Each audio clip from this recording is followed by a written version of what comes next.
Hello and welcome to another episode of the untitled. ہم بات کریں گے آج پاکستان کے ریسنٹ دنوں میں ہونے والی ڈیولپمنٹس کے بارے میں. پاکستان ایک ایسا ملک ہے کہ یہاں پر کچھ نہ ہو کے بھی بہت کچھ ہو رہا ہوتا ہے، اور اس وجہ سے دے سے کہ پاکستان کے never run out of news, and that stands quite true. کیونکہ اگر آپ پچھلے کچھ دنوں میں ہی دیکھ لیں تو پاکستان میں بہت کچھ ہوا ہے. فار ایگزامپل سب سے پہلے آپ دیکھ لیں کہ جو 26 کانسٹیٹیوشنل امینڈمنٹ ہے،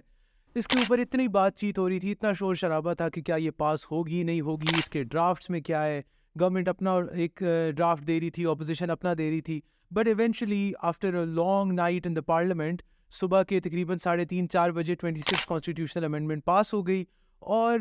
بزنس ایز یوزول اس کے بعد چلنا شروع ہو گیا. مطلب لوگ کہہ رہے تھے کہ ہم یہ ہونے نہیں دیں گے، جنہوں نے کہا تھا ہم نہیں ہونے دیں گے انہوں نے بھی ہونے دی، جنہوں نے کہا تھا کہ بائی ہک اور بائی کروک ہم یہ کر کے رہیں گے انہوں نے بھی کر لی. اور اس کے بعد جب آپ 2-3 دن بعد اٹھتے ہیں تو آپ دیکھتے ہیں کہ بس یہ ویسی ایک میڈیا سرکس تھی، اور اس کے بعد پاکستان ایز یوزول چل رہا ہے اور چیزیں آگے کی طرف بڑھ رہی ہیں. 26 امینڈمنٹ کے بعد کیونکہ اس کے اندر سب سے بڑی ایک چینج جو آئی وہ آپ کی جوڈیشل ریفارمز تھے، اور جوڈیشل پیکج میں چینجز آئی، اور جو سینئر ترین جج ہوتا تھا سپریم کورٹ کا، جس کو چیف جسٹس کی پوسٹ پہ لگایا جاتا تھا، وہ چینج کر کے اب ایک پینل بنا دیا گیا ہے ٹاپ 3 ججز کا، جس میں سے آپ کی جو گورنمنٹ کی ایک پارلیمنٹ کی ایک کمیٹی ہے جس کے اندر گورنمنٹ اور اپوزیشن دونوں کے ممبرز ہوتے ہیں، جو کہ مل کے ڈیسائیڈ کرتے ہیں کہ چیف جسٹس کون ہوگا. تو انہوں نے یہ فیصلہ کیا کہ جسٹس یحییٰ افریدی کو ایلیویٹ کر کے چیف جسٹس آف پاکستان بنایا جائے گا. اور جب وہ نام ان کا نامنیٹ کیا گیا تب یہ بھی بہت بات چلی کہ ہو سکتا ہے وہ اس کو ایکسیپٹ نہ کریں اور ایک کانسٹیٹیوشنل کرائسس بن جائے، but all well that ends well they say. اور اس کے بعد انہوں نے اپنا جو ان کو آفر کی گئی نامینیشن کی، انہوں نے اس کو ایکسیپٹ کیا،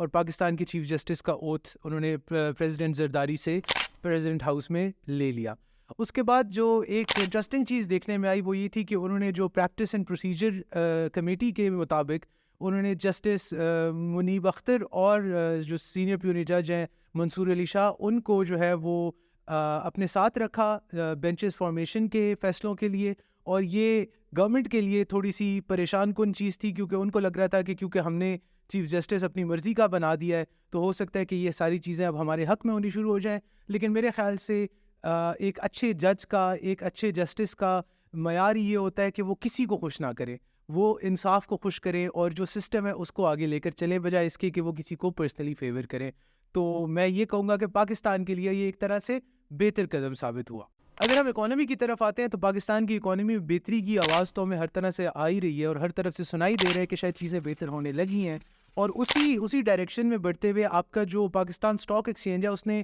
90,000 پوائنٹس کا لیول کراس کیا، جو کہ پاکستان کی تاریخ میں پہلی دفعہ ہوا ہے، and this is being considered a very big achievement. اس کے ساتھ ساتھ اسٹیٹ بینک نے اپنی مانیٹری پالیسی جو اناؤنس کی ہے اس کے اندر انہوں نے انٹرسٹ ریٹ کو فردر 2.5% کٹ کیا ہے، اور 17.5% سے اب یہ 15% پہ آ چکا ہے. اور یہ ہمارے لیے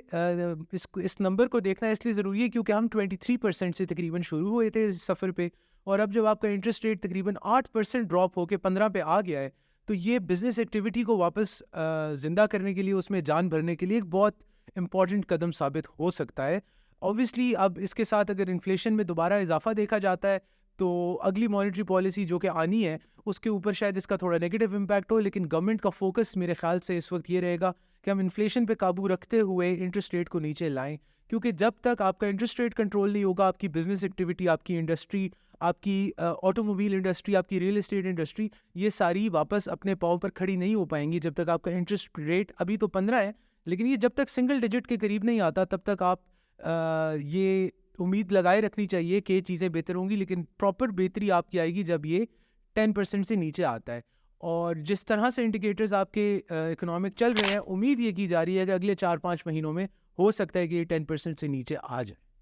ایک اور انٹرسٹنگ ڈیولپمنٹ ہوئی ہے، اور وہ 26 امینڈمنٹ کے بعد ہی ہوئی ہے کہ ریسنٹلی آپ کی پارلیمنٹ نے ایک بل پاس کیا ہے جس کے اندر کچھ چیزیں چینج کی گئی ہیں، جس کے اندر سب سے پہلے یہ ہے کہ سپریم کورٹ کے جو ججز ہیں جن کی ٹوٹل نمبر ہوتا تھا 17، مطلب آپ کا فل کورٹ جو تھا وہ 17 ممبرز کا ہوتا تھا، لیکن انہوں نے اس کو بڑھا کے کر دیا 34. اب اس کے اوپر 2 لوگوں کے پوائنٹ آف ویوز ہیں. ایک تو وہ ہے کہ گورنمنٹ نے اگین کوئی اپنی پسند کے ججز کو ایلیویٹ کرنے کے لیے یہ قدم اٹھایا ہے، لیکن گورنمنٹ کا کلیم یہ ہے کہ کیونکہ سپریم کورٹ میں اس وقت 60,000 کیسز پینڈنگ پڑے ہوئے ہیں، جو کہ ایک بہت بڑا نمبر ہے، اور گورنمنٹ کہہ رہی ہے کہ ہم چاہتے ہیں کہ یہ پینڈنسی کا ایشو جو ہے اس کو ہم ختم کریں. ہم جو آپ کے پینڈنگ کیسز ہیں ان کو جلد از جلد نپٹانے کی کوشش کریں. تو اس لیے ہم لوگوں نے سپریم کورٹ کے ججز کی جو تعداد ہے وہ تقریباً ڈبل کر دی ہے اور 34 پہ لے آئے ہیں. اب اس کا کیا امپیکٹ ہوتا ہے, کیا اس کا کوئی فائدہ آگے لوگوں کو ہوتا ہے انصاف کی فراہمی میں اور کوئک جسٹس, تیز انصاف ملنے میں, یہ تو وقت ہی بتائے گا. لیکن اس وقت جو انٹینٹ دکھائی جا رہی ہے, ایٹ لیسٹ جو شو کی جا رہی ہے, وہ تو یہ ہے کہ جی ہم چاہتے ہیں کہ اس سے ہم لوگوں کو ریلیف دیں اور کوئک جسٹس پرووائڈ کر سکیں. So let's see how this turns out for Pakistan. ایک اور انٹرسٹنگ چیز جو کہ اسی بل کے اندر دیکھی گئی ہے وہ یہ ہے کہ آپ کے جو سروسز چیف ہیں ان کی جو ٹینیور ہے جو کہ 3 سال ہوتا تھا ہمیشہ سے, یا فار دا لاسٹ 30-40 ایئرس, اس کو بڑھا کے 5 سال کر دیا گیا ہے. اب کچھ لوگ ہیں وہ کہہ رہے ہیں کہ جی یہ آپ کے جو چیفس ہیں ان کو ایکسٹینشن دینے کے مترادف ہے, لیکن گورنمنٹ کہہ رہی ہے کہ نہیں, یہ ٹینیور میں اضافہ اس لیے کیا گیا ہے کیونکہ اگر آپ کا 3 سال کا ہوتا ہے ٹینیور تو پہلے 2 سال تو آپ کام کر لیتے ہو, لیکن پھر آخری سال جو ہوتا ہے وہ اسی میں گزرتا ہے کہ اگلا چیف کس کو لگانا ہے, اور پھر اس کے ساتھ جو پالیٹکس کھیلی جاتی ہے پاکستان کے اندر وہ ہم سب سے چھپی نہیں ہے. تو گورنمنٹ کا نظریہ یہ ہے اس کے اوپر کہ اگر ہم 5 سال کے لیے ایک چیف لگائیں گے تو وہ جو بھی اپنی پالیسیز بناتے ہیں ان کو تقریباً اینڈ تک لے جانے میں ان کے لیے آسانی ہوگی, اور جو انٹر ادارے کے اندر جو پالیٹکس ہوتی ہے اس کے اوپر کنٹرول پانے کے لیے یہ کیا گیا ہے. اس میں ایک انٹرسٹنگ چیز میں آپ کو یہ بتانا چاہوں گا کہ انیشیلی پاکستان میں جو چیف ہوتے تھے, آرمی چیف یا نیوی چیف یا جوائنٹ چیف, ان کا ٹینیور ہوتا تھا 4 سال کا, لیکن بھٹو صاحب نے اپنے دور میں اس کو 4 سال سے 3 سال کر دیا تھا کہ انہوں نے کہا کہ 4 بہت زیادہ ہوتا ہے, اور انہوں نے اس کے بعد کہا کہ میں ضیاء الحق کو لگانا چاہتا ہوں آرمی چیف. تو انہوں نے ان سے پوچھا کہ اگر 3 سال ہو تو آپ کو قبول ہے, تو انہوں نے کہا جی مجھے بالکل قبول ہے. وہ الگ بات ہے وہ 11 سال رہے پھر, لیکن یہ اس ٹائم پہ 4 سے 3 پہ لایا گیا تھا, تو اب واپس 5 سال کر دیا گیا ہے. کرکٹ کے میدان میں اگر دیکھا جائے تو پاکستان کو ریسنٹلی تھوڑی سکسیس ملی ہے, اور after a long drought of losses اور بہت زیادہ ڈی موٹیویشن کے بعد پاکستان جو انگلینڈ کے خلاف ٹیسٹ سیریز ہوم گراؤنڈ پہ تھی, جو 1-0 سے پیچھے تھا, وہ آخری دونوں ٹیسٹ میچز جیت کے 2-1 سے جیت گیا, اور یہ تقریباً 3.5 سال بعد پاکستان کوئی ٹیسٹ سیریز جیتا ہے, ہوم سوئل پہ جیتا ہے. اور اس کے اندر جو چیز انٹرسٹنگ ہے وہ یہ ہے کہ بہت سارے پلیئرز جو ہماری ٹیم کے اندر جن کو بیک بون سمجھا جاتا تھا ان کے بغیر جیتا ہے. تو آپ چاہے یہ کہہ لیں کہ ٹیم کے اندر سے گروپنگ کم کی گئی ہے, یا کوئی تھنک ٹینک نے اس طرح کی پالیسیز بنائی ہیں جس سے پلیئرز کرکٹ کھیلیں سیاست نہ کھیلیں, تو اس کا نتیجہ یہ نکلا کہ پاکستان یہ سیریز جیتا ہے, اور اس سے بڑا ایک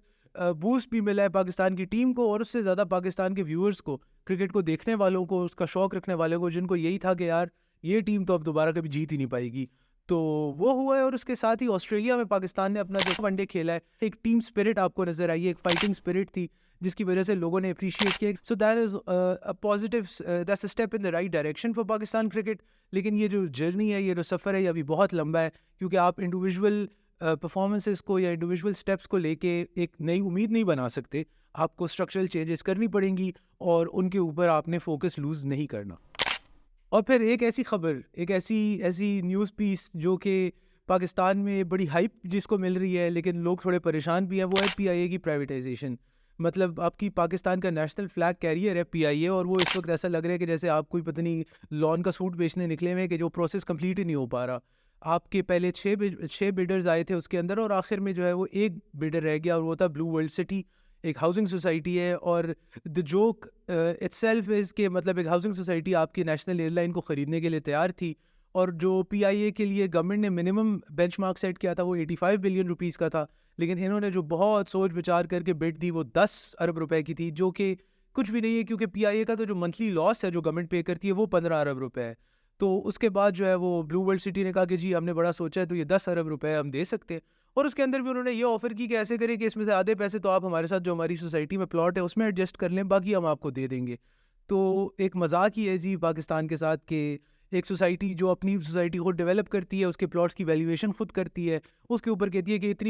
اتنی اماؤنٹ کے آپ رکھ لیں اور باقی ہم پیسے دے دیں گے. تو آپ کو نہیں پتا کہ اگر وہ آپ کو کہتے ہیں 3 ارب کے پلاٹ رکھ لیں, ان پلاٹس کی اصل میں ویلیو 3 لاکھ روپے بھی ہے کہ نہیں. لیکن اچھی بات یہ ہے کہ یہ پروسیس ابھی تک کے لیے روک دیا گیا ہے, اور گورنمنٹ نے کہا کہ اس ریٹ پہ ہم نہیں بیچ سکتے. جو مزاحیہ بات ہے وہ یہ ہے کہ جو خیبر پختونخوا کی گورنمنٹ ہے اس نے انٹرسٹ شو کیا ہے کہ ہم لوگ PIA خریدنا چاہتے ہیں, اور اس کے اوپر پھر پنجاب حکومت کیوں پیچھے رہے, انہوں نے کہا کہ نہیں ہم لے لیتے ہیں PIA کو, ہم چلا لیں گے, اور اگر یہ نہ ہوا تو ہم ایک نئی ایئر لائن لانچ کر لیں گے پنجاب ایئر کے نام سے, جو کہ لاہور سے لنڈن اور نیو یارک کی ڈائریکٹ فلائٹیں اڑایا کرے گی. تو میرے خیال سے یہ خواب اڑانے تو آسان ہے, لیکن آپ اپنے صوبوں کو ہی سنبھال لیں, رسپیکٹیولی دونوں گورنمنٹس کو میں کہوں گا کہ جو چیز آپ کی اگر